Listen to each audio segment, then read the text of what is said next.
पितृपक्ष की पौराणिक कथा। हिंदू धर्म में पितरपक्ष की अवधि को बहुत ही महत्वपूर्ण माना जाता है। इस अवधि में पितरों के निमित्त श्राद्ध, तर्पण और पिंडदान आदि करने का विधान है। माना जाता है कि इससे उन्हें तृप्ति मिलती है और वे हमें सुख समृद्धि का आशीर्वाद देते हैं। यह भाद्रपद पूर्णिमा से आश्विन अमावस्या तक चलता है। पितरपक्ष में तर्पण और पिंडदान से पितर प्रसन्न होते हैं। पितरपक्ष लगभग 15 दिन की अवधि होती है, जिसमें लोग अपने पूर्वजों को भोजन व तर्पण आदि कर उन्हें श्रद्धांजलि देते हैं। माना जाता है कि इस समय पितर पितृलोक से धरती पर आते हैं। देखा जाए तो यह पितरों की कृपा प्राप्ति के लिए एक उत्तम समय माना गया है। वहीं अगर कोई व्यक्ति पितर दोष से परेशान है तो पितर पक्ष में वह इससे छुटकारा पाने के उपाय भी कर सकता है, जो लाभकारी साबित होते हैं। पितर पक्ष की शुरुआत भाद्रपद पूर्णिमा से होती है और यह आश्विन माह की अमावस्या तिथि तक चलता है। इस बार पितर पक्ष 17 सितंबर 2024 से शुरू हो गया है, जो 2 अक्टूबर तक रहेगा। इस दौरान लोग अपने पितरों के निमित्त अश्विन कृष्ण पक्ष में तर्पण और श्राद्ध कर्म आदि करते हैं। इन्हीं श्राद्धों के नाम से भी जाना जाता है। अभी पितर पक्ष चल रहा है और 16 दिन के श्राद्ध पक्ष में सनातन धर्मी अपने पितरों को याद करते हैं और उनकी आत्मा की शांति के लिए सभी वैदिक अनुष्ठान करते हैं। लेकिन बहुत कम लोग जानते हैं कि 16 दिन का पितृपक्ष दानवीर कर्ण की एक भूल के कारण मनाया जाता है और कर्ण के कारण ही पितृपक्ष मनाने की परंपरा शुरू हुई थी। आइए जानते हैं इसके पीछे क्या है धार्मिक मान्यता। पुराणों के मुताबिक पितृपक्ष में दान पुण्य का विशेष विधान होता है और इसका फल जीवात्मा को स्वर्ग लोक में प्राप्त होता है। महाभारत के अनुसार सबसे पहले महातपस्वी अत्रि ने महर्षि निमि को श्राद्ध के बारे में उपदेश दिया था। इसके बाद महर्षि निमि ने श्राद्ध करना शुरू कर दिया। महर्षि को देखकर अन्य ऋषियों मुनियों ने पितरों को अन्न देने लगे। लगातार श्राद्ध का भोजन करते करते देवता और पितर पूर्ण हो गए। पुराणों में भी पितृपक्ष को बहुत अधिक महत्व दिया गया है। कई सारी पौराणिक और लोक कथाओं में भी इसका वर्णन है, लेकिन बहुत कम लोगों को यह पता होगा कि महाभारत में श्राद्ध क्यों किया गया था। बता दें कि पितर पक्ष में श्राद्ध की शुरुआत महाभारत काल से चली आ रही है। श्राद्ध कर्म की जानकारी भीष्म पितामह ने युधिष्ठिर को दी थी। इसके पीछे की पूरी कहानी यह है कि हिंदू धर्म में पितर को 84 लाख योनियों में से एक माना गया है। मान्यता है कि विभिन्न लोकों में रहने वाले ये दिव्य आत्माएं संतुष्ट होने पर व्यक्ति पर अपना आशीर्वाद बरसाती हैं, जिससे मनुष्य को धन, यश, कीर्ति आदि की प्राप्ति होती है और कुल की वृद्धि होती है। इस तरह से देखें तो पितृपक्ष के दौरान किया जाने वाला श्राद्ध पूर्वजों के प्रति अपनी श्रद्धा और कृतज्ञता को व्यक्त करने का माध्यम है, जिससे प्रसन्न होकर पितर सुख समृद्धि प्रदान करते हैं। मान्यता है कि जब मृत्यु के बाद सूर्यपुत्र कर्ण की आत्मा स्वर्ग पहुंची तो उन्हें वहां पर खाने के लिए भोजन की बजाय ढेर सारा स्वर्ण दिया गया। तब उन्होंने इंद्र देवता से इसका कारण पूछा। इंद्रदेव ने कर्ण को बताया कि पृथ्वी पर रहते हुए उन्होंने कभी भी अपने पितरों के निमित्त भोजन, दान, तर्पण आदि नहीं किया। तब कर्ण ने जवाब दिया कि उन्हें अपने पूर्वजों के बारे में कुछ भी ज्ञात नहीं था, इसलिए अनजाने में उनसे यह भूल हुई। दानवीर कर्ण अपनी दानवीरता के लिए जाने जाते थे और जीवन भर गरीबों और जरूरतमंदों को धन और स्वर्ण का दान किया। अपने द्वार पर आने वाले किसी भी व्यक्ति को उन्होंने बिना धन दिए लौटने नहीं दिया। लेकिन कर्ण ने अपने जीवन काल में अन्न दान नहीं किया। अंतिम समय में जब कर्ण ने मृत्यु लोक छोड़ा और स्वर्ग पहुंचे तो उन्हें खूब सोना दिया गया और खाने के लिए कुछ भी नहीं दिया गया। कर्ण ने जब भगवान इंद्र से इसका कारण पूछा तो देवराज इंद्र ने बताया कि उन्होंने जीवन भर सोना ही दान किया है और पितरों की आत्मा की शांति के लिए भी अन्न दान नहीं किया, इसलिए उन्हें अन्न नहीं दिया गया। तब कर्ण ने इस बात को लेकर अनभिज्ञता जाहिर करते हुए कहा कि मुझे अन्नदान के महत्व की जानकारी नहीं थी। कर्ण को जब अपनी गलती का एहसास हुआ तो उन्हें अपनी गलती सुधारने के लिए एक बार 16 दिन के लिए धरती पर भेजा गया था। इन 16 दिनों में कर्ण ने अपने पूर्वजों को याद करते हुए तर्पण किया, भूखे और गरीबों को अन्न दान किया और फिर स्वर्गलोक चले गए।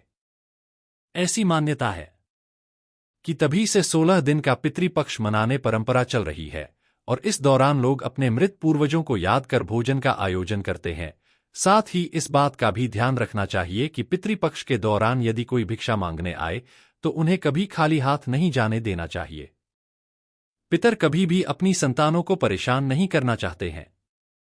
वे बहुत दयालु होते हैं लेकिन संतानों की उपेक्षा से दुखी हो जाते हैं, क्योंकि संतान के द्वारा श्राद्ध कर्म और पिंडदान आदि करने पर उन्हें तृप्ति मिलती है और वे अपनी संतानों को धन धान्य और खुश रहने का आशीर्वाद देते हैं।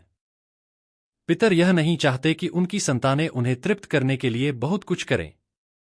वे श्रद्धा भाव से किए गए श्राद्ध को खुशी के साथ स्वीकारते हैं। कहा भी गया है कि श्रद्धा के बिना श्राद्ध अधूरा होता है।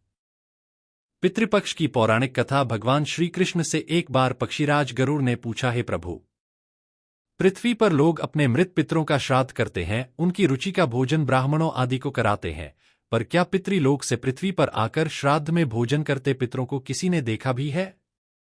भगवान श्री कृष्ण ने कहा, हे गरुड़, तुम्हारी शंका का निवारण करने के लिए मैं देवी सीता के साथ हुई घटना सुनाता हूं।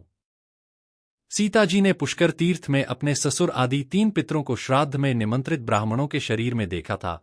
वह कथा सुनो।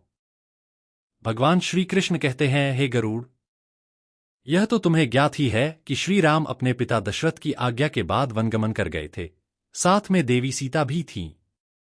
बाद में श्रीराम को यह पता लग चुका था कि उनके पिता उनके वियोग में शरीर त्याग चुके हैं। जंगल जंगल घूमते सीता जी के साथ श्रीराम ने पुष्कर तीर्थ की भी यात्रा की। अब यह श्राद्ध का अवसर था, ऐसे में पिता का श्राद्ध पुष्कर में हो, इससे श्रेष्ठ क्या हो सकता था। तीर्थ में पहुंचकर उन्होंने श्राद्ध की तैयारियां आरंभ की। श्रीराम ने स्वयं ही विभिन्न शाक, फल एवं अन्य उचित खाद्य सामग्री एकत्र किए। जानकी जी ने भोजन तैयार किया। उन्होंने एक पके हुए फल को सिद्ध करके श्रीराम जी के सामने उपस्थित किया।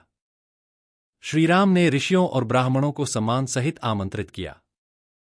श्राद्ध कर्म में दीक्षित श्रीराम की आज्ञा से स्वयं दीक्षित होकर सीता जी ने उस धर्म का सम्यक और उचित पालन किया और सारी तैयारियां संपन्न होगीं। अब श्राद्ध में आने वाले ऋषियों और ब्राह्मणों की प्रतीक्षा थी।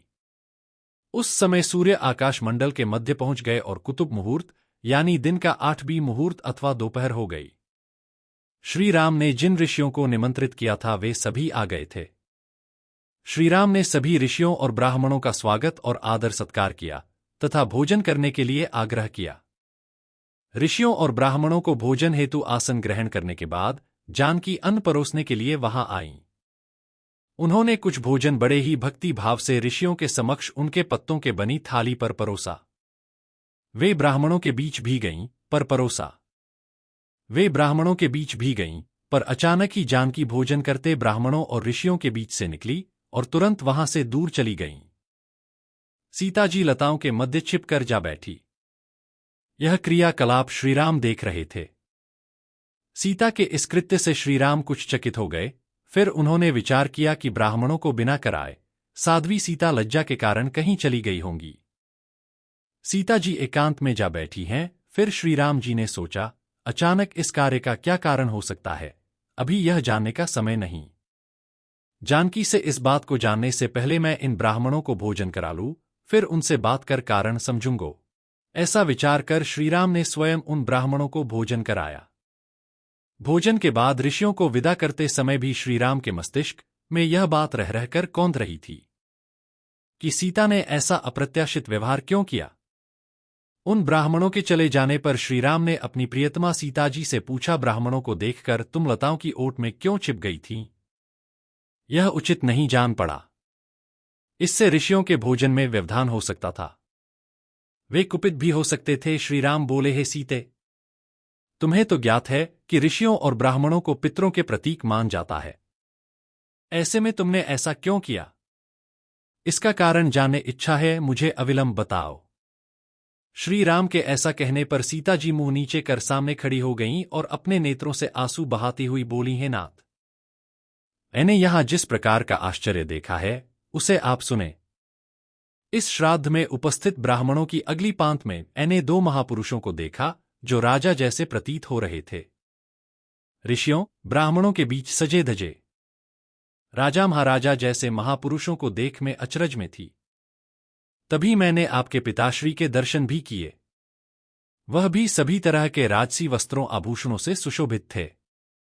आपके पिता को देखकर मैं बिना बताए एकांत में चली आई थी। मुझे न केवल लज्जा का बोध हुआ वरना मेरे विचार में कुछ और भी आया, तभी निर्णय लिया। हे प्रभो! पेड़ों की छात वल्कल और मृगचर्म धारण करके मैं अपने स्वसुर के सम्मुख कैसे जा सकती थी? मैं आपसे यह सत्य ही कह रही हूं। अपने हाथ से राजा को मैं वह भोजन कैसे दे सकती थी जिसके दासों के भी दास कभी वैसा भोजन नहीं करते? मिट्टी और पत्तों आदि से बने पात्रों में उस अन्न को रखकर मैं उन्हें कैसे देती? मैं तो वही हूं जो पहले सभी प्रकार के आभूषणों से सुशोभित रहती थी, और आपके पिताश्री मुझे वैसी स्थिति में देख चुके थे।